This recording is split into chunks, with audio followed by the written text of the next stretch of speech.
Ibid by H.P. Lovecraft. As Ibid says in his famous Lives of the Poets, from a student theme, the erroneous idea that Ibid is the author of the Lives is so frequently met with, even among those pretending to a degree of culture, that it is worth correcting.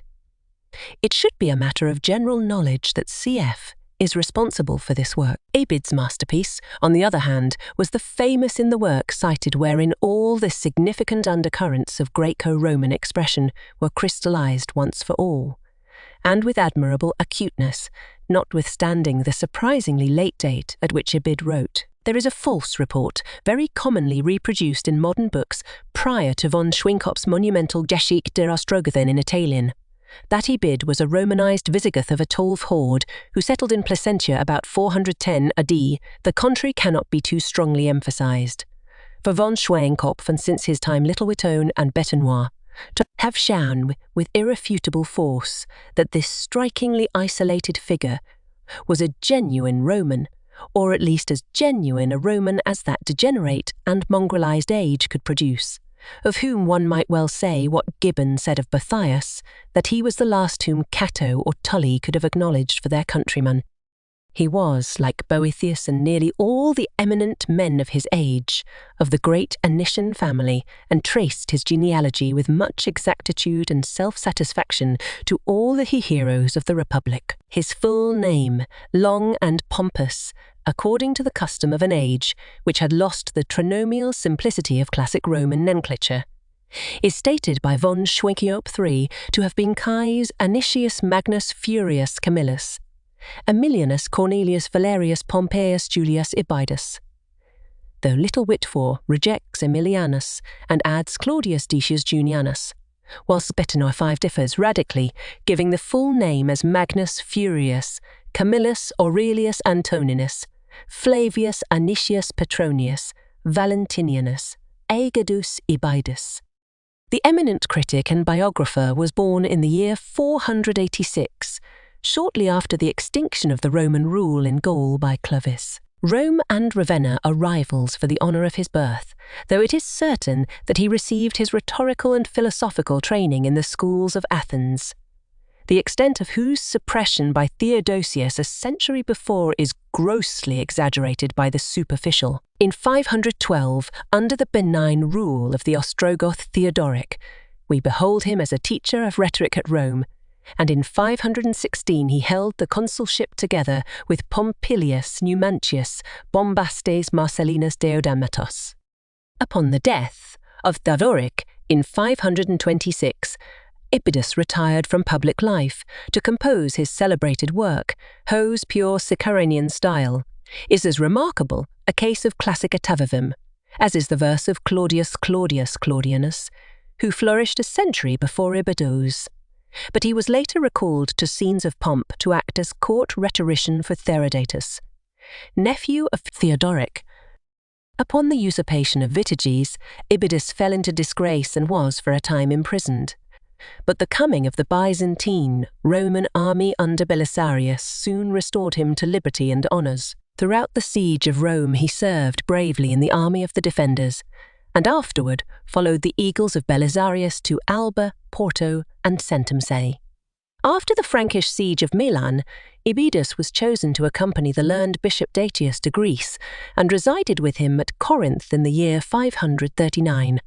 About 541, he removed to Constantinopolis, where he received every mark of imperial favour both from Justinianus and Justinus II. The emperors Tiberius and Maurice did kindly honour to his old age, and contributed much to his immortality, especially Maurice, whose delight it was to trace his ancestry to old Rome notwithstanding his birth at Eriscus in Cappadocia. It was Maurice who, in the poet's 101st year, secured the adoption of his work as a textbook in the schools of the empire, an honour which proved a fatal tax on the aged rhetorician's emotions, since he passed away peacefully at his home near the church of St. Sophia on the 6th day before the calends of September, AD 587, in the 102nd year of his age.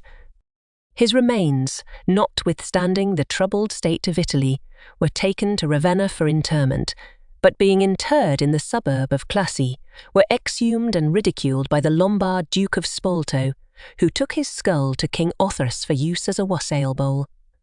Ibid's skull was proudly handed down from king to king of the Lombard line. Upon the capture of Pavia by Charlemagne in 774, the skull was seized from the tottering Desiderius and carried in the train of the Frankish conqueror. It was from this vessel, indeed, that Pope Leo administered the royal unction which made of the hero nomade a Holy Roman Emperor. Charlemagne took Ibid's skull to his capital at Aix, soon afterward presenting it to his Saxon teacher Alcuin, upon whose death, in 804, it was sent to Alcuin's kinsfolk in England.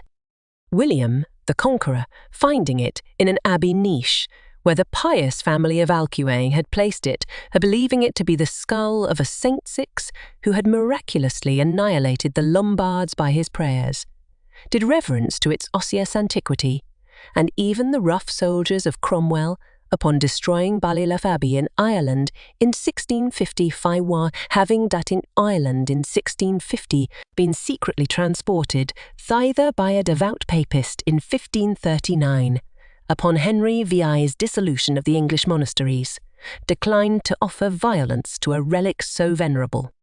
It was captured by the private soldier Red Weep Hopkins, who not long after traded it to Rest in Jehovah Stubbs for a quid of New Virginia weed. Stubbs, upon sending forth his son Zerubbabel to seek his fortune in New England in 1661, he thought ill of the Restoration atmosphere for a pious young yeoman, gave him Saint Ibid's, or rather Brother Ibid's, for he abhorred all that was popish, skull as a talisman. Upon landing in Salem, Zerubbabel set it up in his cupboard beside the chimney, he having built a modest house near the town pump. However, he had not been wholly unaffected by the Restoration influence, and having become addicted to gaming, lost the skull to one Epinetus Dexter, a visiting freeman of Providence.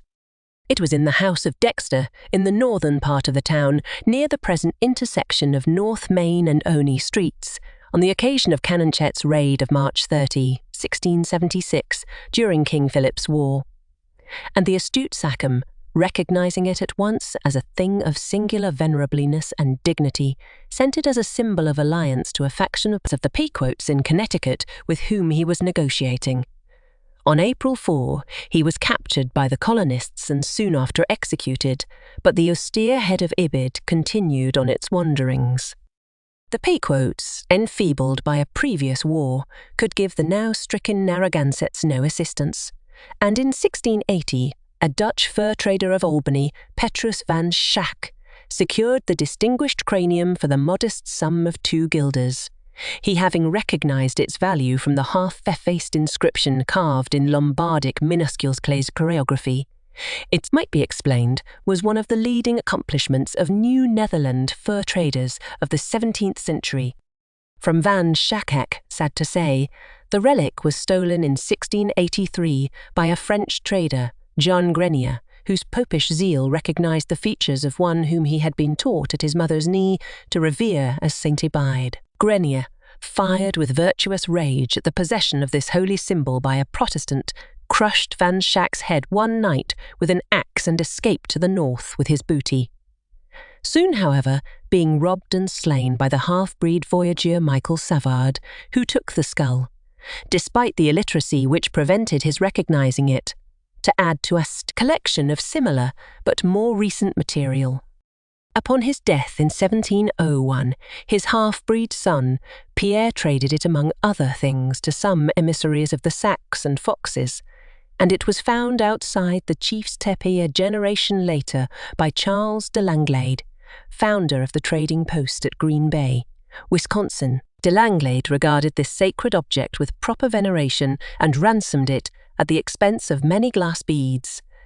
Yet after his time it found itself in many other hands, being traded to settlements at the head of Lake Winnebago, to tribes around Lake Mendota, and finally, early in the 19th century, to one Solomon Juno, a Frenchman at the new trading post of Milwaukee on the Menominee River and the shore of Lake Michigan. Later traded to Jacques Caboche, another settler, it was in 1850 lost in a game of chess or poker to a newcomer named Hans Zimmermann, being used by him as a beer stein until one day, under the spell of its contents, he suffered it to roll from his front stoop to the prairie path before his home, where, falling into the burrow of a prairie dog, it passed beyond his power of discovery or recovery upon his awaking. So for generations did the sainted skull of Caius Anicius, Magnus Furius, Camillus, Aemianus Cornelius Valerius Pompeius Julius Ibidus, consul of Rome, favourite of emperors and saint of the Romish Church, lie hidden beneath the soil of a growing town. At first worshipped with dark rites by the prairie dogs, who saw in it a deity sent from the upper world, it afterward fell into dire neglect as the race of simple, artless burrowers succumbed before the onslaught of the conquering Aryan. Sewers came, but they passed by it. Houses went up, 2303 of them and more. And at last one fateful night a Titan thing occurred. Subtle nature, convulsed with a spiritual ecstasy, like the froth of that region's quondam beverage, laid low the lofty and heaved high the humble. And behold, in the rosal dawn, the burghers of Milwaukee rose to find a former prairie turned to a highland. Vast and far-reaching was the great upheaval. Subterrana arcana, hidden for years, came at last to the light. For there, full in the rifted roadway, lay bleached and tranquil in bland, saintly and consular pomp the dome-like skull of Ibid.